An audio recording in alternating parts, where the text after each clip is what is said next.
Allah Ta'ala berfirman dalam surah An-Nisa, afala yatadabbaruna al-Quran walau kana min indi ghairillah lawajadu fihi ikhtilafan katsira. Allah Ta'ala kata dalam ramai-ramai umat manusia, kenapa mereka tak nak tadabbur Al-Quran itu? Kalaulah mereka mencari selain daripada Al-Quran, mereka akan nampak persimpangan yang terlalu banyak. Ramai orang juga menjadikan Quran ini sebagai barang hantaran perkahwinan, nak meminang dan semisalnya. Tapi dia lupa sebenarnya misi penurunan Al-Quran itu adalah untuk dibaca, difahami, dihafaz dan juga diamalkan serta disebarkan kepada yang lain.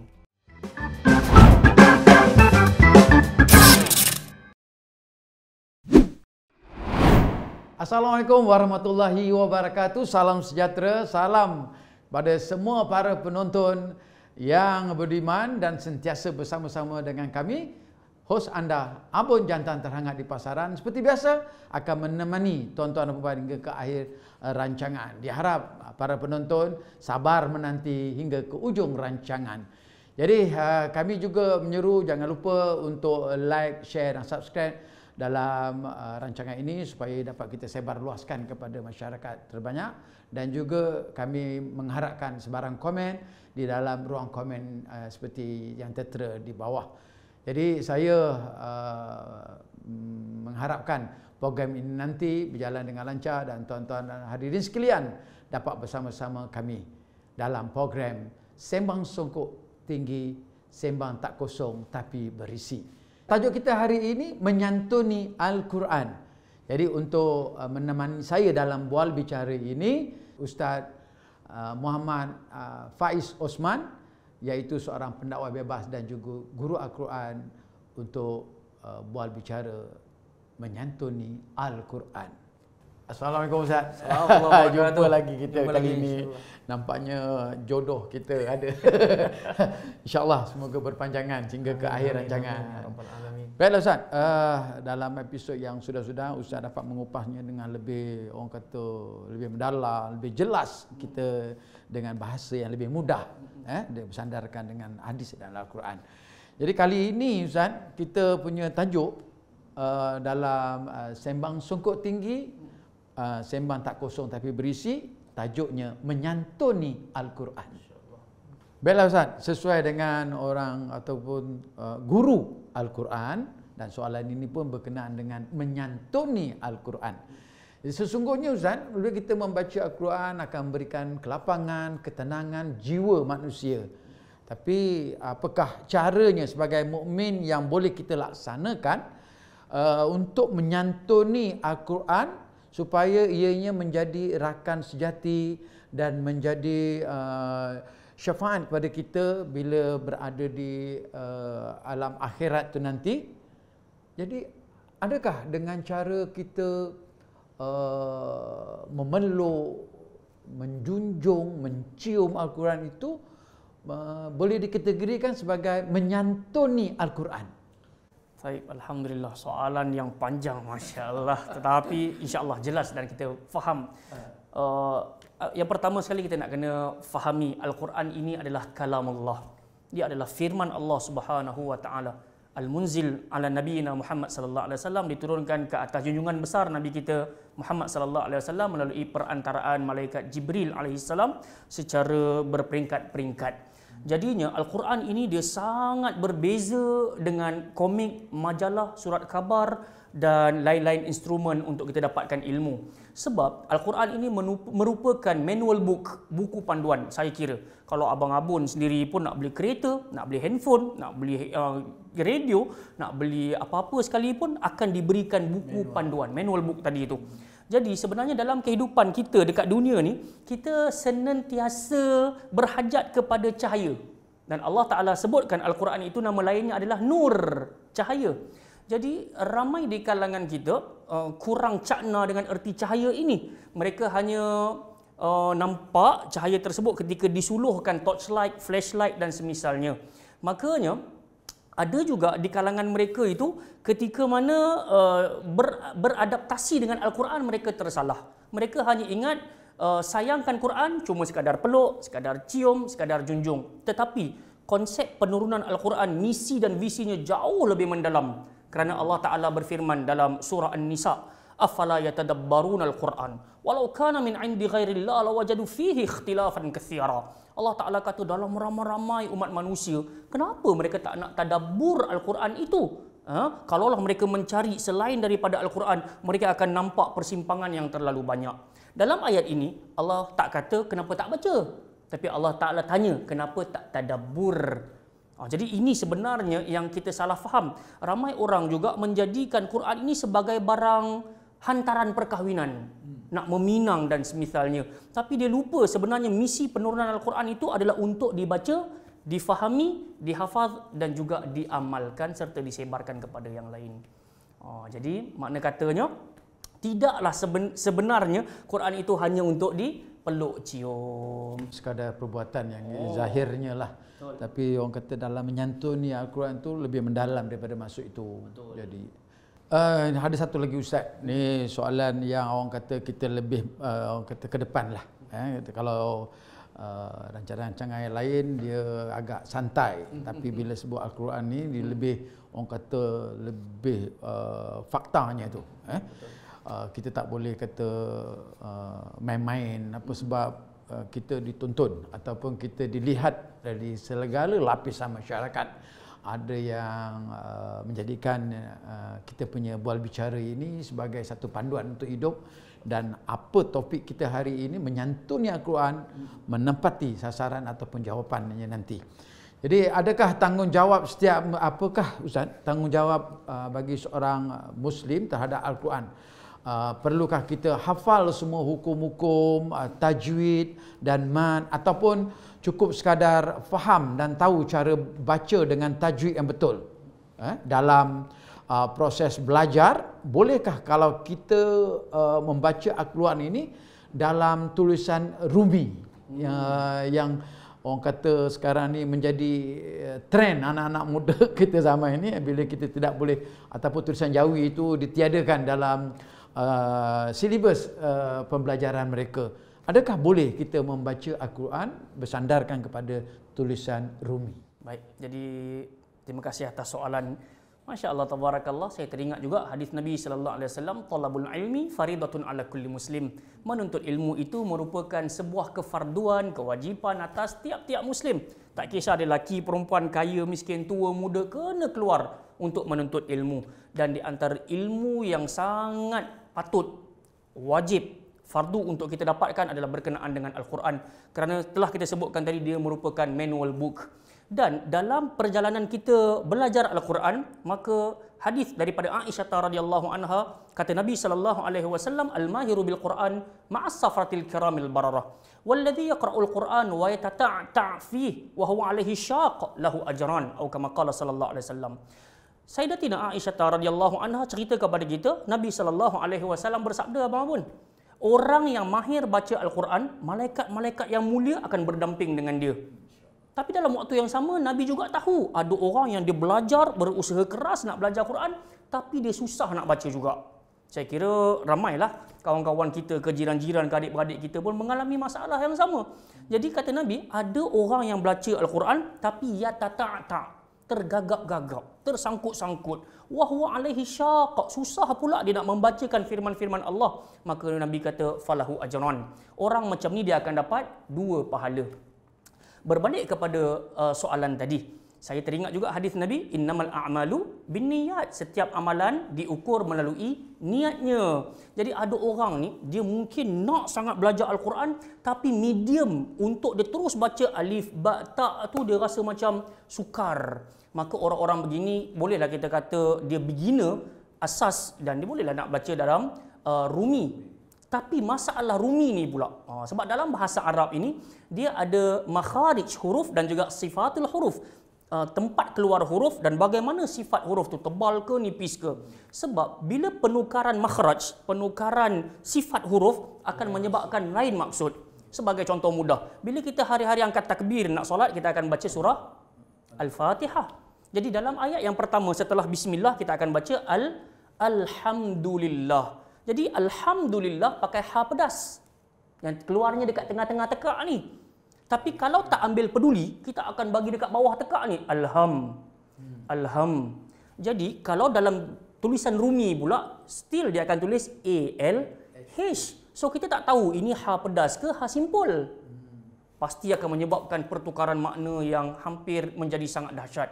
Alhamdulillah, segala puji bagi Allah, dan alhamd artinya segala binasa ataupun kecelakaan. So kita tak naklah kita duk sangka aku si pendiri solat, tapi dalam waktu yang sama aku adalah orang yang celaka di dalam solatku. Na'udzubillahi min zalik. Jadi untuk mereka yang baca Quran dengan tulisan Rumi, berdoa dan berazamlah kepada Allah. Semoga Allah buka kepada kita pintu-pintu supaya kita boleh menapaki mempelajari Al-Quran dalam tulisan bahasa Arab pula.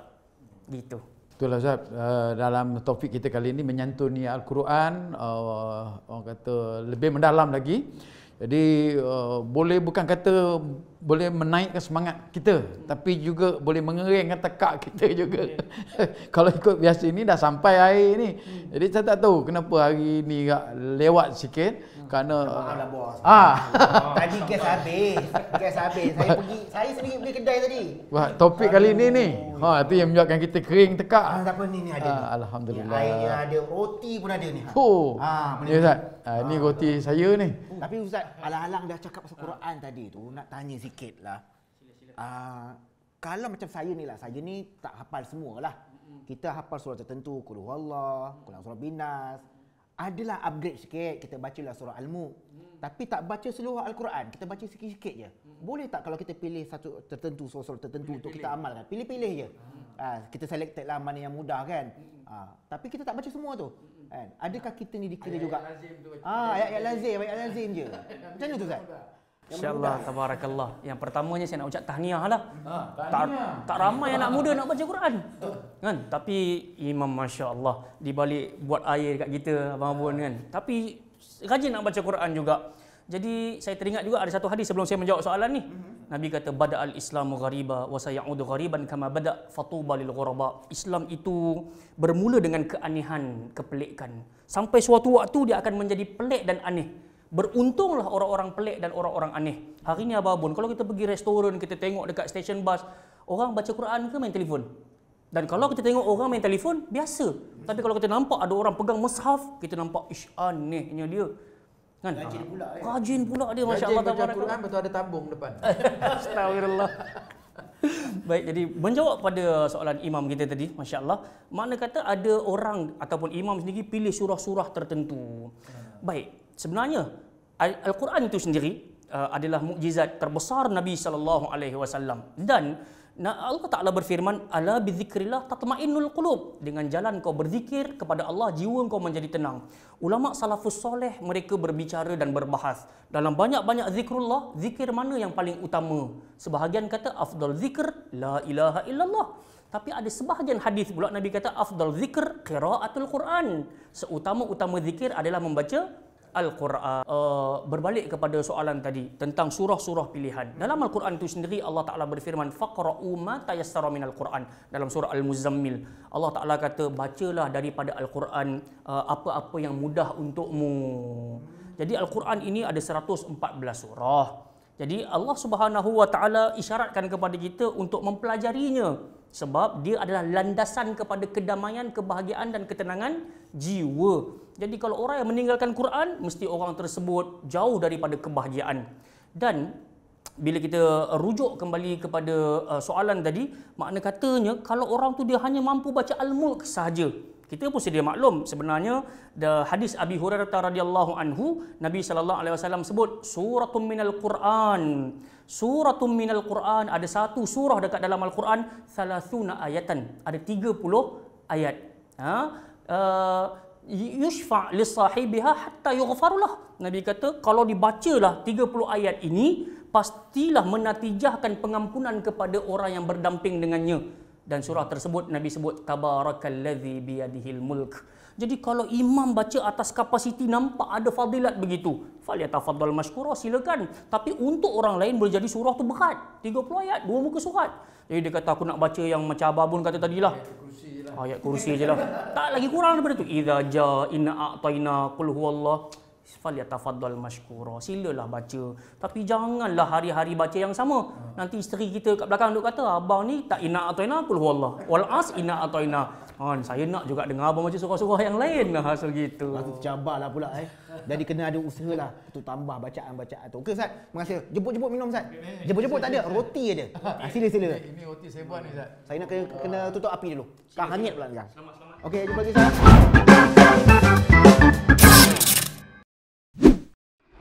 Baiklah Ustaz, kita ke depan sedikit soalannya tu dengan isu semasa lah. Masalah media sosial dan juga media alat elektronik. Bagaimana agaknya kalau kita nak menyantuni ayat-ayat Al-Quran yang kita dengar melalui radio dan juga alat-alat elektronik untuk kita menyantuni Al-Quran itu sambil-sambil kita mendengar, bolehkah kita buat benda-benda lain?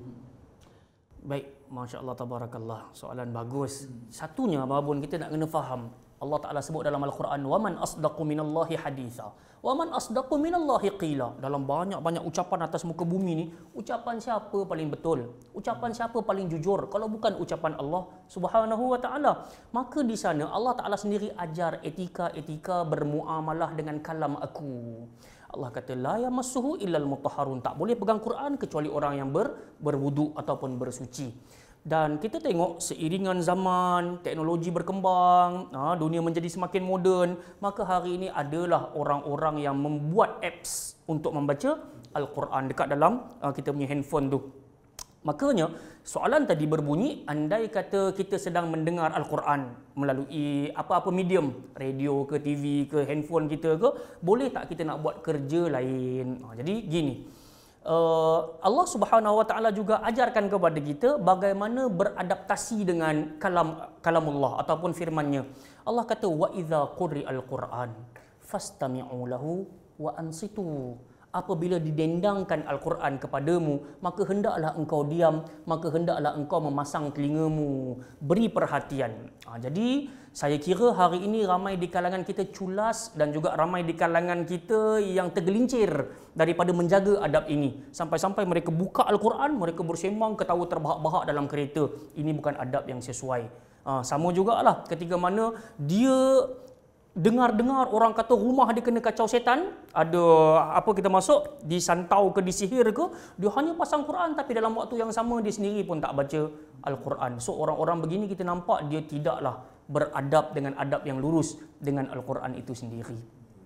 Maksudnya kita cara tak menghalalkan niat kita. Tak menghalalkan cara kadang kalau kita tengok ke hospital tu, orang yang sedang nazak tu dia diiringkan dengan pasangkan radio je ataupun yang apps yang boleh kata bacaan Al-Quran betul.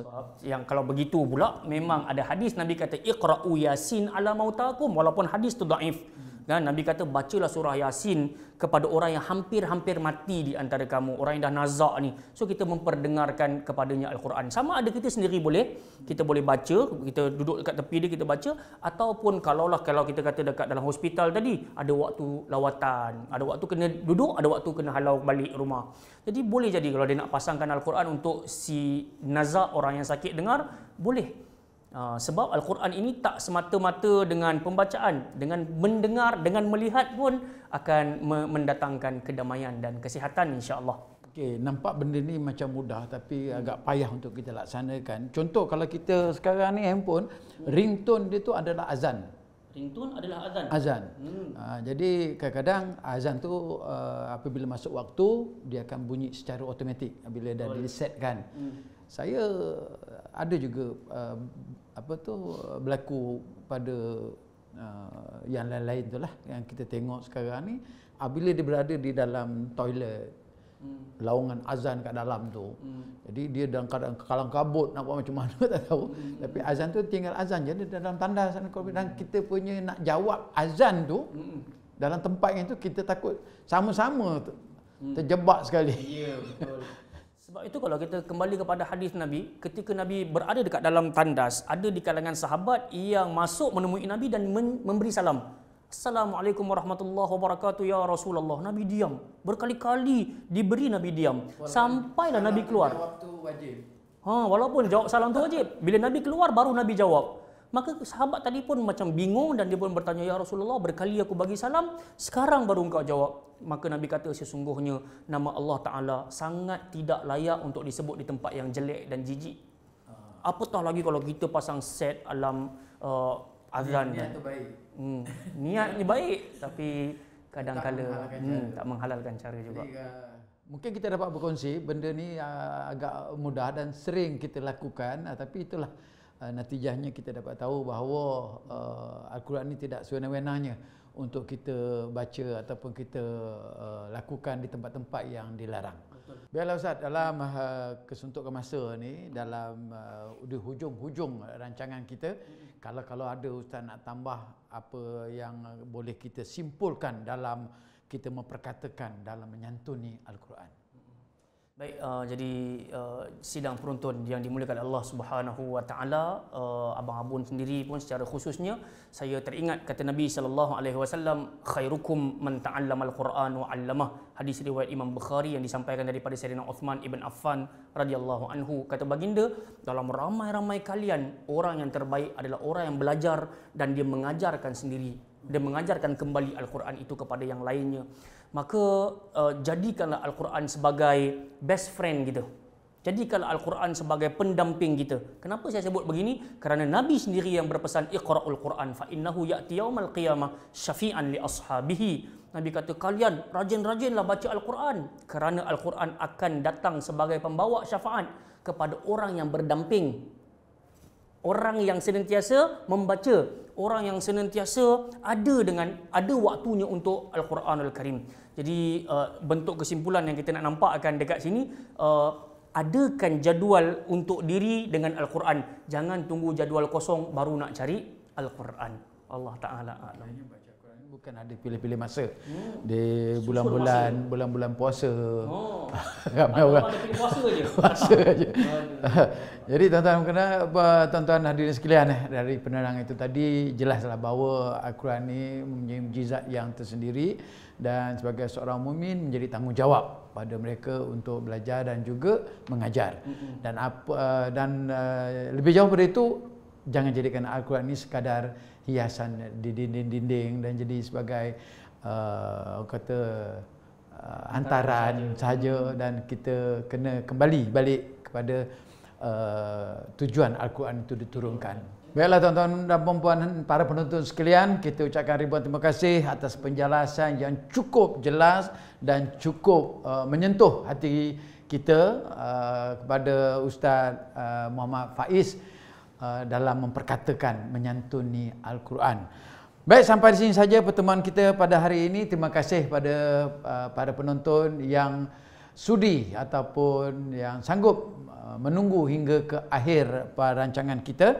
Kalau ada sebarang komen, kita kongsikanlah di ruangan komen yang disediakan di bawah. Semoga perkongsian kita, ilmu kita pada kali ini sedikit sebanyak dapat membantu dalam menjadikan panduan hidup kita sebagai seorang manusia yang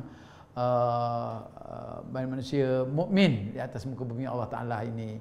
Dan orang kata, Ustaz, saya teringat juga kata, walaupun kita ada sedikit ilmu, tapi kalau kita sampaikan kepada orang yang ramai dan menjadi ikutan ataupun berbarakah, mungkin menjadi satu orang kata menjadi satu jariah bagi kita apabila kita mati kelak. Jadi kita sampaikanlah, kita pesan-pesankan dan kita panjang-panjangkan. Dengan itu jangan lupa kita like, share dan subscribe dalam Easy Share. Semoga mendapat manfaat yang kita harapkan. Jadi sehingga kita bertemu lagi pada episod yang akan datang, insya-Allah banyak lagi topik-topik yang menarik yang kita sembangkan. Ini bukan sembang sukuk tinggi, sembang tak kosong tapi berisi. Assalamualaikum warahmatullahi wabarakatuh.